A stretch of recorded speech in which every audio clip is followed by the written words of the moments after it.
நான் என்னவோ இட்லி சூட தான் பிறந்த மாதிரியே எனக்குள்ள ஒரு நினைப்பு. பெரிய எதிர்பார்ப்புக்கு நடுவில் சத்தமே இல்லாமல் நிறைய பிரச்சனைகள் போயிட்டு இருக்கு. ஸோ இட்லி கடை படம் இன்னைக்கு ரிலீஸ் ஆகிருக்கு. நம்ம முதல் ஷோ பார்த்தாச்சு. இட்லி கடை படம் பார்த்ததுக்கு அப்புறம் உங்களோட எப்படி இருந்துச்சு அந்த படம்? ஃபீல் கொடுத்த ஃபீல் எப்படி? ரொம்ப நாள் கழிச்சு ஒரு feel good movie, through out ஒரு ஃபீல் குட் மூவி. சில படங்கள் வந்து பார்த்தீங்கன்னா ஒரு பர்டிகுலர் போர்ஷன்ஸ் மட்டும்தான் ஒரு ஃபீல் குட் எஃபெக்டை கொடுக்கும். ஒரு ஃப்ளாஷ்பேக்கோ இல்லை ஒரு முக்கியமான ஒரு கிளைமேக்ஸோ ஏதோ ஒரு portion. But through out movie வந்து ஃபீல் குட்டாகவே இருக்கணும் அப்படிங்கிற ஒரு கம்ஃபர்ட் ஜோனுக்குள்ளே இருக்கணும் அப்படிங்கிற படங்கள் வந்து நிறைய வர்றதில்ல.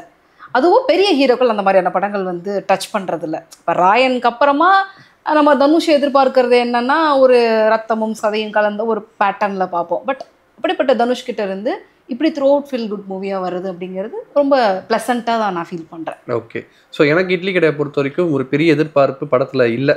அது வந்து படம் ரிலீஸ்க்கு முன்னாடியே ட்ரைலர்லயும் ரொம்ப சிம்பிளான ஒரு படம் தான் பார்க்க போறேன். ஏன்னா நமக்கு இன்னும் யோசிப்போம், ஒருவேளை ஹைப்பே இல்லாமல் பார்த்தா அந்த படம் சர்ப்ரைஸ் பண்றாதா அப்படின்னு ஒரு விஷயம் இருக்கும். அப்படிங்கும்போது எனக்கு ஃபர்ஸ்ட் ஆஃப் ஓகே நல்லா இருந்துச்சு. அதாவது ட்ரெய்லர்ல பார்த்த கதை தான் வருது, அது ஆனால் ரொம்ப ப்ரிடிக்டபிளா இருந்துச்சு. அடுத்தடுத்த சீன் இதுதான் நடக்க போகுது அப்படின்னு சொல்லிட்டு சொல்றாங்க.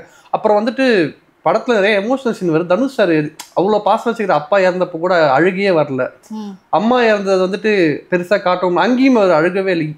ஏன் அழுகலைங்கிறதுக்கு ஏதாவது ஒரு காரணம் டெப்தா அவ்வளோ இறுக்கமா இருக்காரு. ஆனா அதுக்கப்புறம் அவர் அப்படியே செகண்ட் ஹாஃப்ல டிரான்ஸ்ஃபர்மேஷன் ஆகுறாரு. பட் அவங்க அப்பா இழப்ப வந்து அழுகாத மாதிரி எனக்கு ஒரு சீக்வன்ஸா ஒரு ஃபீல் ஆச்சு.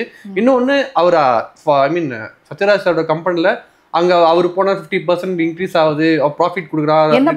என்ன பண்ணாரு அங்க அவரு? ஏன்னா நான் ஒரு ஷார்ட்ல பாக்குறேன், பர்கர் பேட்டிஸை வந்து பாத்துக்கிட்டு இருக்கிறாரு. அந்த ஃபுட் இண்டஸ்ட்ரியில ஒரு பெரிய இன்னோவேஷன் கொண்டு வந்தாரா, இல்ல இவருடைய ஆத்தென்டிக்கான ஏதாவது ஒரு விஷயத்த அங்க வச்சு ஏதாவது பண்ணாரா அப்படிங்கிறதுக்கான ஒரு பெரிய கிளாரிபிகேஷன் அங்க பெரிய மிஸ்ஸிங், மேஜர் மிஸ்ஸிங் அப்படிங்கிற மாதிரி ஒரு ஃபீல். நான் சொல்றேன், இல்லாத விஷயங்களை தேடி பிடிச்சி இது இருந்திருந்தா நல்லா இருக்கும்னு சொல்றதை விட இருந்த விஷயங்கள்ல எது நல்லா இருக்கு அப்படிங்கறத பாக்குறப்ப ஐ மீன் கதையை ரிவீல் பண்ணாம இல்ல இதுல ரிவீல் பண்றதுக்கு எதுவும் இல்ல. படத்துல நீங்க ட்ரெய்லர்ல என்ன ஒரு விஷயம் வந்து பாத்தீங்களோ அது அப்படியே ஒரு எக்ஸ்பேண்டட் வெர்ஷன் தான் வந்து பாத்தீங்கன்னா இட்லி கடை படத்தோடைய கதை. ஸோ இதுல நாங்க பேசி ஸ்பாயில் பண்றதுக்கு வந்து ஸ்பாயில் ஃப்ரீலாம் ஒண்ணுமே கிடையாது. ஏன்னா எனக்கு இதுல இந்த அப்ரோச் ரொம்ப பிடிச்சிருந்தது. பொதுவாக வந்து ட்ரெய்லர் கட்ஸ் வைக்கிறப்போ வந்து பாத்தீங்கன்னா வித்தியாசமா ஏதாவது ஒரு விஷயத்த வச்சுட்டு படத்தோட ஸ்டோரியை டிஃப்ரெண்டா சொல்றது வந்து சில இயக்குநர்களுடைய ஸ்டைல். ஸோ இதில் அப்பட்டமாக நான் இதை தான் வச்சுருக்கேன், இதோட எலாபரேட் பண்ணக்கூடிய வெர்ஷனை தான் நான் வச்சுருக்கிறேன், நீங்கள் அது தயாராக இருந்துக்கோங்க அப்படின்னு மக்களை தயார்படுத்திட்டு உள்ள ஆடியன்ஸை கொண்டு வர்றது ஒரு ஸ்டைல். ஸோ அதை தான் வந்து தனுஷ் வந்து அஸ் அ டைரக்டராக பண்ணியிருக்காரு அப்படிங்கிறத நான் சொல்ல வரேன். ஓகே, கண்டிப்பாக எனக்கு ஃபர்ஸ்ட் ஆஃப் நல்லாவே ஒர்க் அவுட் ஆச்சு. ஏன் ஒர்க் அவுட் ஆச்சு? எனக்கு ஃபர்ஸ்ட் ஆஃப் இன்னும் கொஞ்சம் ஒரு சின்ன அந்த ஸ்லோவா இருந்த மாதிரி ஒரு ஃபீல். எனக்கு ஃபர்ஸ்ட் ஆஃப் என்ன ஒர்க் அவுட் ஆச்சுன்னா கண்டிப்பாக அப்பா பாசம் அது எப்படியோ வந்துருச்சு. அப்பா பாசம், அம்மா பாசம், அந்த அவங்க அப்பா ராஜ்கிரண் சார் பற்றி நினைக்கும் போது நமக்கு ஆட்டோமேட்டிக்காக எனக்கு எங்கள் வீட்டில் பழைய நினைவுகள்லாம் எனக்கு ஏன் வந்ததுன்னு எனக்கு தெரியல. அந்த குலசாமி ரெஃபரன்ஸ் ஆகட்டும், அது கோயிலுக்கு கூட்டு போகிற சீக்வன்ஸ் ஆகட்டும், அதுவாகட்டும், அந்த கனவுல அந்த விஷயத்த ரொம்ப அழகாக வச்சிருப்பாரு. அவருக்கு அந்த கனவுல அவங்க அப்பா வருவார், அது வந்து சம்மந்தமே இல்லாம இடத்துல டக்குன்னு ஏதோ காட்டணும், ஆனால் கனவு அப்படிதான் இருக்கும். அந்த விஷயம் ரொம்ப பிடிச்சிருந்தது. அந்த கண்ணுக்குட்டியோட மெட்டஃபர் எனக்கு ரொம்ப நல்லா பிடிச்சிருந்தது. அதுதான் அவங்க அப்பா அவர் செத்த அன்னைக்கு அந்த கண்ணுக்குட்டி பிறக்கும், அதை வந்து அவங்க அப்பாவே பாவிப்பாரு. அவரு என்னன்னா மெட்டஃபரை கரெக்டா யூஸ் பண்றப்ப அதை கிரிட்டிசிசமா அவரே பண்ணிட்டாரு. மெட்டஃபரா வந்து எது செலிப்ரேட் பண்ணப்பட்டுச்சோ அதை வந்து சமுத்திரக்கனியோட கேரக்டர் வச்சு ஒரு கவுண்டர் போட்டிருப்பாரு. வாயிலா ஜீவனை ஏன் வெட்டர்ன்னு கேட்டிருப்பாரு, இல்ல ஏன் அம்மா வந்து பிறக்கலையான்னு கேட்டிருப்பாரு. மெட்டஃபரை ஏன்னா ஜென்ரல் பப்ளிக் வந்து பாத்தீங்கன்னா இவ்வளவு உள்ள வந்து விஷயங்கள் வச்சு மெட்டஃபரை வந்து பண்றது அப்படிங்கறதெல்லாம் யோசிக்க மாட்டாங்க. அவங்களுக்கு தேவை அந்த இடத்துல வந்து அவங்களுடைய வாய் வார்த்தையே யாரோ ஒருத்தர் எக்ஸ்பிரஸ் பண்ணிட்டு நினைப்பாங்க. அப்படிப்பட்ட கேரக்டர்ஸா நான் பார்த்தது யாருன்னு பாத்தீங்கன்னா சமுத்திரக்கனியோட கேரக்டரும் த்ரூ அவுட் மூவி வந்து இளவரசோட கேரக்டரும். நான் நிறைய இடங்கள்ல நான் பேச நினைக்கிற எல்லாத்தையுமே வந்து இந்த கேரக்டர் பேசிடுச்சு அப்படிங்கறத என்னால வந்து கனெக்ட் பண்ண முடிஞ்சது. எனக்கு இந்த படத்துல தனுஷ் அவருடைய கேரக்டருக்கு அடுத்தது, ராஜ்கிரனுக்கு அடுத்தது எனக்கு ரொம்ப பிடிச்ச கேரக்டர் இளவரசோட கேரக்டர். அவ்வளவு நேச்சுரலா இருந்தது. எந்த இடத்துலயுமே ஒரு பெரிய இது இல்லாம ரொம்ப சர்ப்ரைசிங்கா அந்த கேரக்டர் வந்து பிளேஸ் பண்ணியிருந்தது. கண்டிப்பா. ஸோ அதே மாதிரி அருண் விஜய் அவரோட இந்த படம் அவர் ஏன் பண்ணாரு அப்படின்னு ஒரு கேள்வி இருக்கலாம். அப்படிங்கும் போது எனக்கு படம் பார்த்துப்ப இந்த கேரக்டருக்கு அவர் நல்லா சூட் ஆயிருந்தா அந்த கேரக்டரோட டெப்த்தை புரிஞ்சுக்கிட்டு உண்மையிலேயே அந்த ஒரு ஈகோவான ஒரு ஆள் எப்படி இருப்பான் அதை ஒரு ஆக்ஷன்ஸ்ல காட்டி நம்ம கன்வின்ஸ் பண்றதாகட்டும், சரி இவன் அதை பண்ண போறான் அப்படிங்கிற ஒரு ப்ரிடிக்டபிள் தான், பட் அவர் ஆக்ஷன்ஸ் ரொம்ப நல்லா இருந்துச்சு. சத்யராஜ் சார் ரோல் ரொம்ப சட்டிலாக அவர் ப்ளே பண்ண, ஷாலினி அவங்களோட ரோலும் கரெக்டாக இருந்துச்சு. பட் படத்துக்கு என்ன தேவையோ அவங்க எல்லாரும் பண்ணிட்டாங்க. இந்த படம் வந்துட்டு ஓகே ஃபர்ஸ்ட் ஆஃப் இது எனக்கு அந்த அந்த அவர் வந்து அந்த இட்லிக்கு போடுற முயற்சிகள் சீன்ஸ் ரொம்ப ஏன்னா என்ன சாப்பிட்டாலும் இந்த கிழமை நல்லா இருக்குன்னு சொல்ல மாட்டான் அப்படிங்கும் போது அது வந்து உங்க அப்பா வந்து சொல்லி அவர் அங்க செய்யற வேலைய ஆத்மார்த்தமா நீ என்னைக்கு அதுல வந்து இறங்கி செய்யறியோ அப்பதான் நீ இன்னைக்கு கூடிய ரிசல்ட் வரும். அப்ப இதுக்கு முன்னாடி எல்லாம் கடமைக்காக அலார வச்சு எந்திரிச்சு ஐயோ அந்த வேலையை செய்யணுமேன்னு வந்து செஞ்சப்ப வரல. ஆனா என்னைக்கு இத நீ நல்லா பண்ணணும்னு உள்ள இறங்கி பண்ண ஆரம்பிச்சியோ அப்ப அதுக்கான ரிசல்ட் வர மாதிரி காட்டிருப்பாங்க. எனக்கு அந்த சீன் ரொம்ப பிடிச்சது. ராஜ்கிரண் மாதிரி அவரு அந்த காஸ்டியூம் பண்ணிக்கிட்டு எனக்கு டு பி ஃப்ராங்க் அந்த தண்ணி சாம்பாரை வந்து இன்னும் கொஞ்சம் பெட்டர் வெர்ஷன் பண்ணிருக்கலாம் அப்படிங்கிற மேபி அதுக்கு ஏதாவது நல்லா அழகா புசு புசுன்னு இட்லி அது கண்ணுக்கு நிறைவா இருக்கு. பட் என்னதான் இட்லி மட்டும் நல்லா புசு புசுன்னு நல்லா ஆவி பறக்க இருந்தாலும் இட்லியோட டேஸ்ட் எது விதமா இருக்கு? சாம்பார் கூட வைக்கிற சட்டினி சாம்பார். சாம்பார் மட்டும் கிடையாது ரோல் பிளே பண்ணாரு, சட்டினி சாம்பார் இந்த ரெண்டும் சேர்றப்பதான் வந்து பாத்தீங்கன்னா அதோடைய ஒட்டுமொத்த டேஸ்ட்டும் வந்து நம்மளால இது பண்ண முடியும். ஸோ அந்த இலையில வந்து மேஜர் மிஸ்ஸிங்கா எனக்கு கண்ணுக்கு குளிர்ச்சியா சில விஷயங்கள்லாம் மிஸ் ஆன மாதிரி ஒரு ஃபீல் வந்து இருந்தது. அதை கொஞ்சம் இன்னும் கொஞ்சம் பெட்டர் வெர்ஷனா பண்ணிருக்கலாமோ, அதே இன்னும் கொஞ்சம் கண்ணுக்கு விருந்தாக்கி இருக்கலாமோ அப்படிங்கிற மாதிரி ஒரு சின்ன ஃபீல் வந்து இருந்தது. பட் ஆல் த ஹோல் கண்டிப்பா எனக்கு தெரிஞ்சு ஒரு 4 கிலோ மாவாவது ஆட்டி இருப்பாருன்னு நினைக்கிறேன்.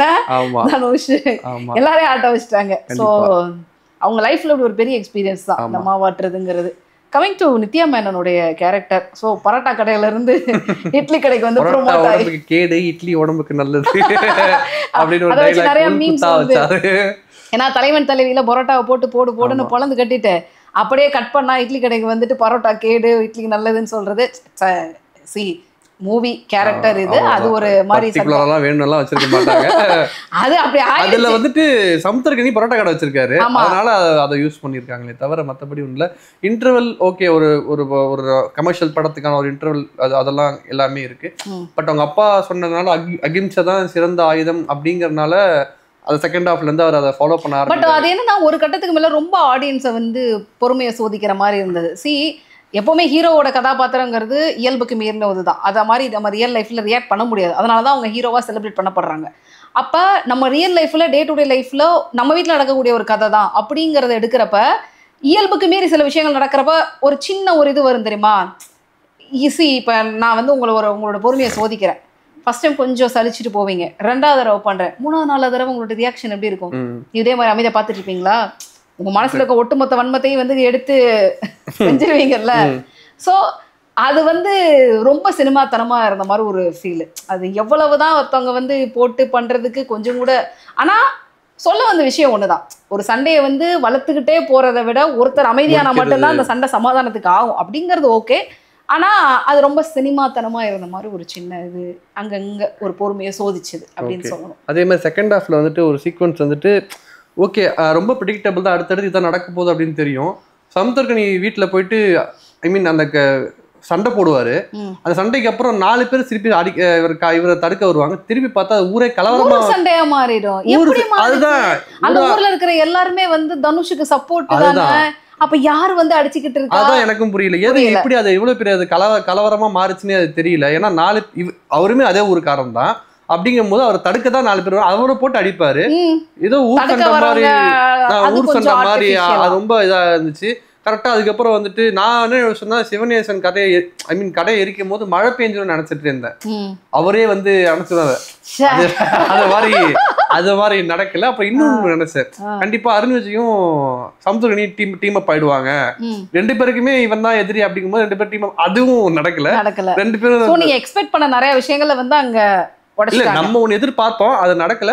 பட் ஓகே செகண்ட் ஹாஃப் வந்துட்டு ஒரு படத்துல லேக் இருக்கு இல்லைன்னா சொல்ல முடியாது. ஒரு பெரிய அது தனுஷ் வந்துட்டு அடிப்பட்ட ஹாஸ்பிட்டல் இருக்கிற சீன்ஸ் ஆகட்டும், டக்குன்னு ஊருக்காரங்க எல்லாருமே இவர் வந்து அதெல்லாம் வந்து ஒரே பாட்டுல சூரிய வம்சம்ல எப்படி பணக்காரர் அவங்க அப்பா மனசுக்கு வேணா நல்லா இருக்கலாம். பட் ஒரு சில விஷயம் நல்லா இருந்துச்சு. அப்பா பேரை கெடுக்கிறதுக்குன்னே கடை வச்சிருக்கான், கடை எடுக்க அது ஊரு 1000 பேசும், அப்பம் பேரை பார்த்துக்குன்னு சொல்லும், கெடுத்துறாதுன்னு சொல்லும், அந்த மாதிரி அதெல்லாம் நல்லா இருந்துச்சு.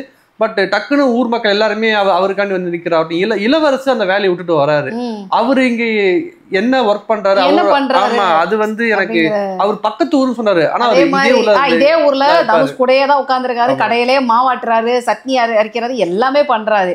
இன்னொரு விஷயம் பாத்தீங்கன்னா அந்த கடையில ஒரே ஒரு ரிப்பீட்டட் கஸ்டமர் தான் வந்து இட்லி சாப்பிட்டு அந்த தாத்தா.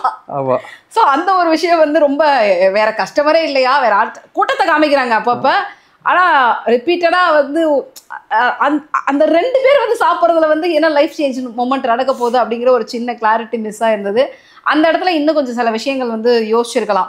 மேபி அவருக்கு வந்து இத கேள்விப்பட்டு பக்கத்து ஊர் வரைக்கும் ஆர்டர் வருது, ஏதோ ஒரு அண்ணாமலையோட செகண்ட் ஹாஃப் மாதிரி ஒரு அந்த மாதிரி ஒரு அந்த மாதிரி கூட போயிருந்துக்கலாம். தொழில் போட்டி அருண்ஜிக்கு அவருக்கும் அந்த மாதிரி வந்திருக்கலாம். நிறைய இடங்கள்ல வந்து VIP 2 உடைய ரெசம்பிளன்ஸ் வந்து VIP 2 எஸ். நீங்க வந்து பாத்தீங்கன்னா யாரு உங்களுக்கு எதிரியா இருக்காங்களோ அவங்கள உட்கார வச்சு கன்சல்ட் பண்ணி ஃபைனலா உட்காந்து கஜோலுக்கு அவருக்கு ஒரு பெரிய இது நடக்கும் பாருங்க ஃபிளட் டைம்ல. ஸோ லிட்டரலா எனக்கு கிளைமேக்ஸ் போர்ஷன் நெருங்க வந்து தனுஷுக்கும் அருண் விஜய்க்குமான போர்ஷன்ஸ் எல்லாமே வந்து அந்த ஒரு ஃபீல் கொடுத்தது. அது வந்து நான் VIP 1 நினைச்சேன். இப்ப என்ன அவனுக்கு தோக்கணும், நான் தோத்துட்டேன். அந்த மாதிரி டைலாக் அருண் விஜய்கிட்ட பேசிடுவாரோன்னு நினைச்சேன்.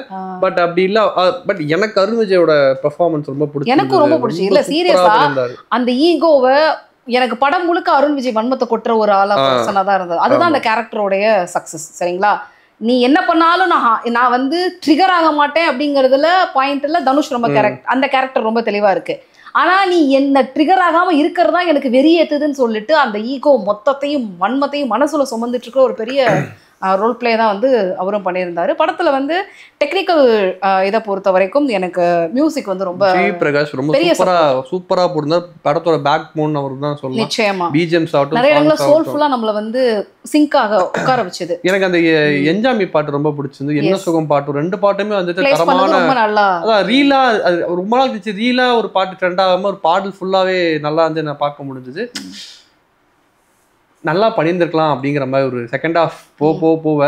ஏன்னா அருண் விஜய் தான் பாசம், அதாவது கண்டிப்பா ஒரு சீன்ல வந்து சத்யராஜ் வந்து அருண் விஜய் அடிப்பார் நமக்கு தெரிஞ்சிச்சு முன்கூட்டியே. அதுவும் வந்துடும். என்னதான் எனக்கு வந்து என் பொண்ணை விட பையனை பிடிச்சாலும் அதுக்காக பொண்ணுக்காக நிக்காம இருக்க மாட்டேங்குது. அதுக்கும் ஒரு சீக்வன்ஸ் வந்துருச்சு. லிட்டரலி கிளைமேக்ஸ் போகும்போது இட்லி சாப்பிட வைக்க போறாரு, மாவாட்ட வைக்க போறாருங்கிறது முன்னாடி கணிச்சாச்சு. அதுதான் சொல்றேன், நமக்கு அந்த சர்ப்ரைஸ் எலிமெண்டா எதுவுமே இல்லாம சீன்ஸா இருந்ததனால மேபி சுவாரஸ்யம் குறைஞ்சதா அப்படி வேணா நினைக்கலாம். சோ ஓவரால் நம்ம மூவியா பாக்குறப்ப இது வந்து தமிழ் சினிமாவில் தனுஷ் தரப்பில் ஒரு ஃபீல் குட் ஃபேமிலியா, அதாவது யூஸ்வலா இந்த ரசிகர்கள் வந்து 2 நிமிஷத்துக்கு ஒரு தடவை சிலாகிச்சு கைத்தட்டுற மொமெண்ட்ஸ் எதுவுமே இல்லாம ஒரு ஃபீல் குட்டா செலிப்ரேட் பண்ணக்கூடிய ஒரு படமா தான் வந்து இட்லி கடை வந்திருக்கு. ஸோ நீங்க வந்து ஃபேமிலியா எந்த விதமான ஆபாசம் இல்லை ஒரு பெரிய சண்டை காட்சி, ஒரு பெரிய கோர காட்சிகள் இந்த மாதிரி எதுவுமே இல்லாம ஒரு கிளீன் KTV படம் அவ்வளவுதான். அப்படி ஒரு படம் பார்த்துட்டு வர ஒரு ஃபீல் வந்து இட்லி கடை உங்களுக்கு கண்டிப்பா கொடுக்கும் தரும். நிறைய இடங்கள்ல இட்லி இன்னும் கொஞ்சம் சாஃப்டா நல்லா இன்னும் கொஞ்சம் சூடா ஆவி பறக்க சர்வ் பண்ணியிருக்கலாம் அப்படிங்கிறது மட்டும்தான் இந்த படத்துல வந்து நாங்க சொல்ற ஒரு எதிர்பார்ப்பு. ஆமா, இட்லியில நிறைய வெரைட்டிஸ் இருக்கு. பட் இது வந்து ஒரு நார்மலான இட்லி தான். இப்போ மினி இட்லி ஐ மீன் நிறைய பேர் நிறைய விதமா பண்ணுவாங்க. இது டிபிக்கல் ஆத்தென்டிக் துணி போட்டு சுடுற. எப்படி நீங்க வந்துட்டு அதுக்கு இட்லிக்கு சாம்பார் சட்னி வைக்கலன்னு சொன்னீங்களோ அதுதான் நம்மளோட விஷயமாவும் இருக்கு.